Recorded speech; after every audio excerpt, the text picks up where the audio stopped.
श्री स्वामी समर्थांच्या एका प्रसिद्ध चित्रामागे काय दडलंय याचा एक छोटासा आढावा घेऊया. तुम्ही श्री स्वामी समर्थांचं ते प्रसिद्ध चित्र नक्कीच पाहिले असेल, हो ना?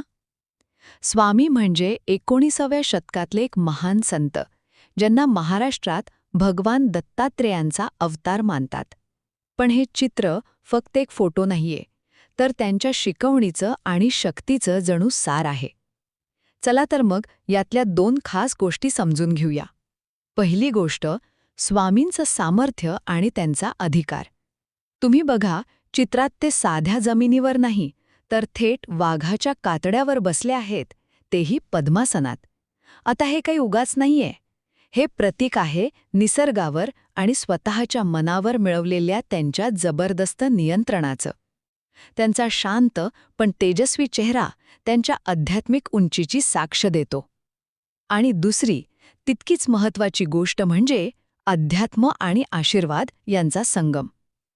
जरा चित्राच्या मागे बघा, तिथे एक हत्ती सोन्याची नाणी ओतताना दिसतोय. कमाल आहे नाही का? याचा अर्थ सरळ आहे. स्वामींची कृपा तुम्हाला फक्त मोक्षच नाही, तर आयुष्यात समृद्धीसुद्धा देते. अध्यात्म आणि समृद्धी एकत्र नांदू शकतात, हाच याचा मोठा संदेश आहे.